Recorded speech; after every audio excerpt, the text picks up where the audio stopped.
Hi, my name is Dale Smith. I'm going to continue with these lessons, and this one today is on the book of Daniel.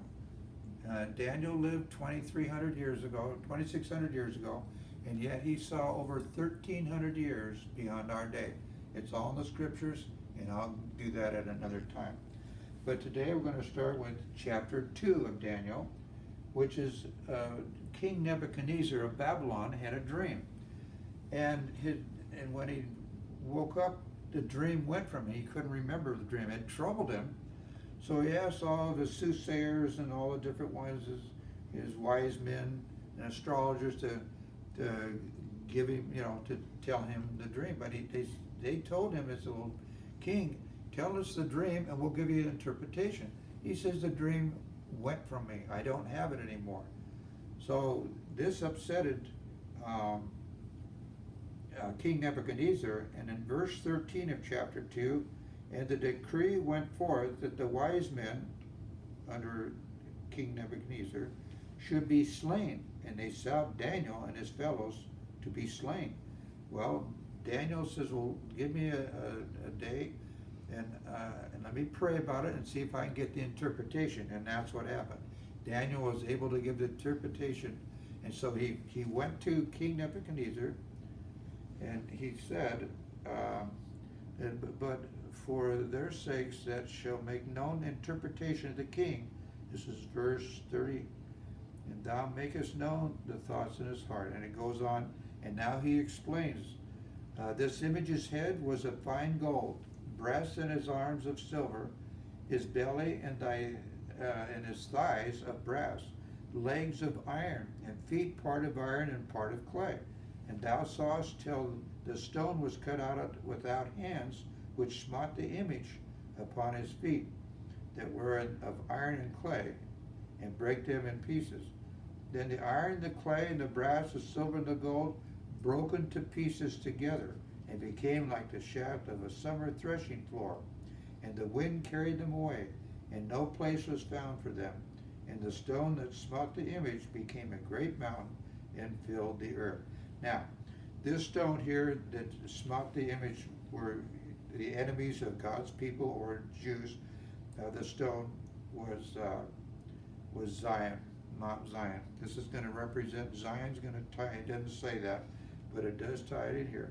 Now, because Daniel was able to interpret King Nebuchadnezzar's dream, he became the number 2 man, or whatever, under King Nebuchadnezzar. And the wise men of Babylon and the astrologers and all, they're all jealous of Daniel. So that's why later on in chapter 6, Daniel was put into a lion's den, because they wanted to get rid of him because he was being favored by King Nebuchadnezzar. And now that's another story. But I want to explain here, chapter 2, what this image is all about. Now, said that King Nebuchadnezzar was his head of gold, okay? That's Babylon. This started in 606 BC. Now, he lasted, his son took over, he passed away, and his son took over, Belshazzar. And in 539, Media Persia came in and took over Babylon as a head of gold. And that changed from the head of gold to the breast and arms of silver. Silver is inferior to gold. So we're talking about Babylon was a big city, very rich city at the time. And so now here comes Media Persia, who took over that. Now it's the breast of arms of silver. Now, the chest represented Media Persia. The arms represented 2 kings, Cyrus and Darius. Darius came up first in 539, and then Cyrus came up second. He was of the Persian Empire, and most of this Media Persia is called the Persian Empire. But what is it called today? How does it relates to us today? Media Persia is Iran and Iraq today. So we're still part of we're still tied in And because I just read you that scripture, in the latter days, exactly what that says. So this is talking about back then, but it tying in, there's still enemies. There's still trouble with Israel today in Jerusalem, with Iran and Iraq, and still having problems with them, with the Jews today, just like they were back then when they took over.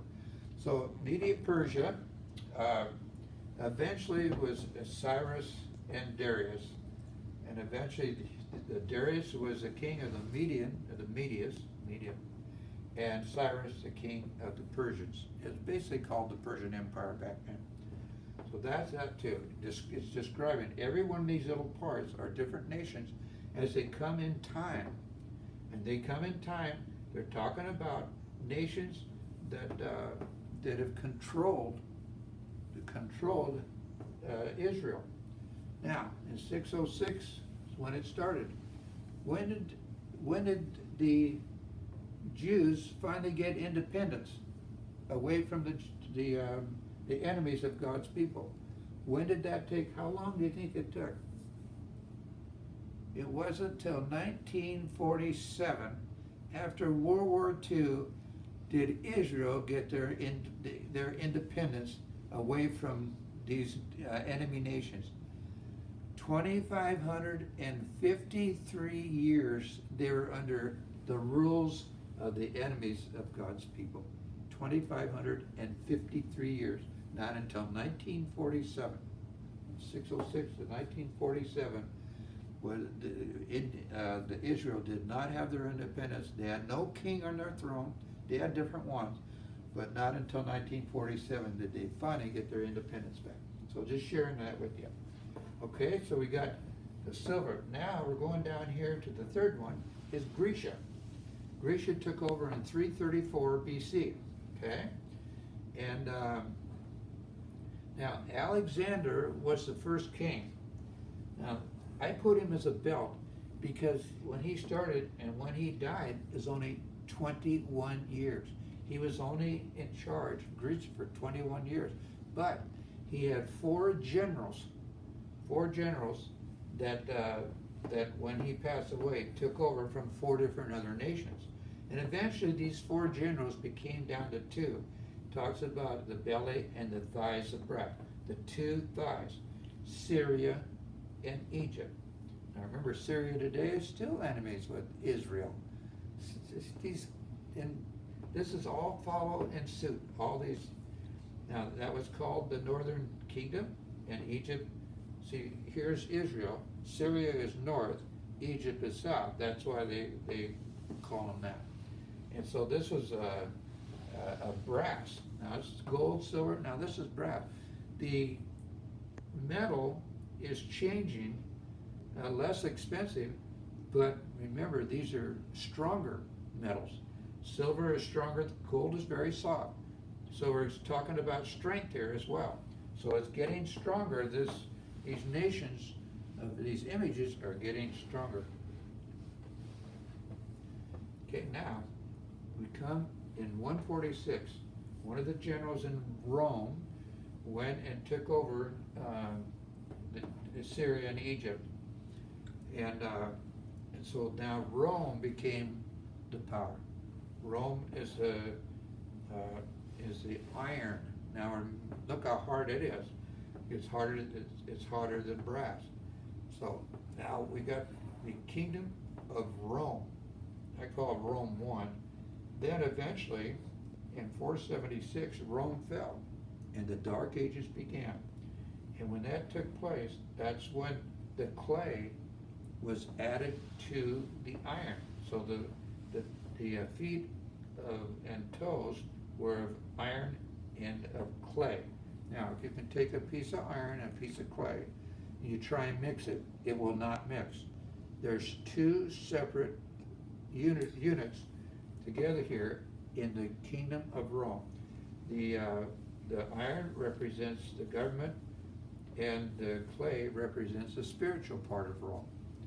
So I won't go into that, but anyhow, that's what it is. So we got the feet and the toes of iron and clay. Now, the 10 toes took place in 570. We've talked about that, but this is another thing. So, this is the image. Now, let's go to chapter 7. Chapter 7 talks about 4 beasts. The lion, the bear, the leopard, and Daniel called it dreadful and terrible beasts. But he didn't give a description like this, except John the Revelator. He describes it as the head of a lion, the body of a leopard, and the feet of a bear. And that's where this description comes in, because the dreadful and terrible beast that Daniel saw, John the Revelator describes it. The most powerful parts of a lion is his head. The leopard, he's a very fast, so it's the body of the leopard. And the strongest part of the bear is his feet. So that's how John the Revelator saw this 4th beast of Rome, and it had 10 horns. Here's the 10 tongues, here's the 10 horns, and that took place in 570. So, now, it was given that the lion was given a man's heart and feet. So, he's going to act like a man, He's going to have feet like a man, and so he's representing, these are nations. Again, this is Babylon, referring to Babylon as a nation, and it's going to be an enemy of God's people, and that's how they were sold. The second one is the bear. Now, we talked about Cyrus and Darius over here, and it says that the bear raised itself up on one side, so that would be Cyrus, the more powerful. That's the reason that was put that way. And it said it devoured it had 3 ribs. In other words, it had killed 3 other nations it took over. Babylon in 539, Syria, Lydia, and Egypt. And here's the dates and time. So that's the 3 ribs that it represented. Okay. Now, let's go down here.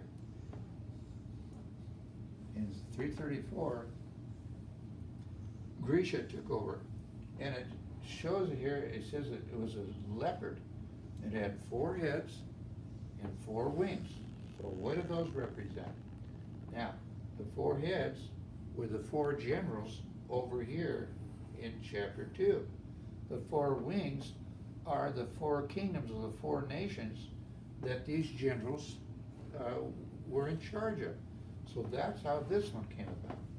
So we had the northern kingdom in Syria, and the southern kingdom in Egypt, just like we did over here of the 2 thighs. 2 thighs, okay? Now, that was in 146, one of the generals in Rome took over Grecia, or Greece, I guess. So, and it is, then John the Revelator describes it as the head of a lion, the body of a leopard, and the feet of a bear. So that was these 3, the most powerful parts of these 3 was in the 4th kingdom. That's why this kingdom was more powerful. Rome was more powerful than these other ones because it kept getting worse and worse. So it had iron teeth, which we got iron over here, leopard's body, and on. So anyhow, John the Revelator described what that was. Okay, that's chapter 7. Chapter 8, these are 4 beasts. This is talking about wild animals, okay? Now, we're in 539. When this was taken, Babylon had already passed in time. So we go to the ram, and the ram had 2 horns, and one horn was higher than the other, and that was Cyrus. And here's Darius, that represented, again, the Media-Persia Empire. Here we are, Media-Persia over here. And let's see, in Syria, okay, that was that. So it shows a ram, and River Ulai, I don't know quite where that's at, but that's where this image of this ram was represented as Media-Persia. And then in 334, Alexander the Great took over. He was from Grecia, which we talked about. He was a leopard here. Now he's a goat. And it talked that the nation had a notable horn between his eyes. Okay? And then that the notable horn was broken. Well, when it was broken is when King Alexander died. He was only 32 years old when he died. He was 21, and he was in charge for 11 years, and 32 years old, he passed away. So, and then the four generals took over, which are the four legs, okay? The four notable ones, so that would be the legs of that, the four kingdoms. It was in 323 BC, and that's when he passed away. So then the generals took over, the four generals took over, until 146, until one of the Roman generals came in. And here we see that Rome here is shaped like a boot. Now here's Grecia, here's Lydia, we talked about it, here's Syria and Egypt, here's Jerusalem, here's Media, Persia over in here, and here's Egypt and stuff. Now, just a little sideline thing. During World War II, Mussolini was the king or in charge of Italy, and he was in cahoots with Adolf Hitler. And so he went to Hitler and said that after the war he would like to have part of Italy. And he said, well, what part do you want? He said, well, probably this lower part here, that'd be fine. You'd like to have that one? Okay, you can have that. He says, then if you want to just take part of it, that's fine. But after war, then I'm going to give you the boot. It's shaped like a boot, so they're going to give him the boot. So anyhow, it's a little sideline thing. So That's anyhow, Italy. huh? That's Italy. Yes. Italy's this is Italy. shaped like a boot. Yeah, it's shaped like a It boot. really is. Yep, shaped like a boot.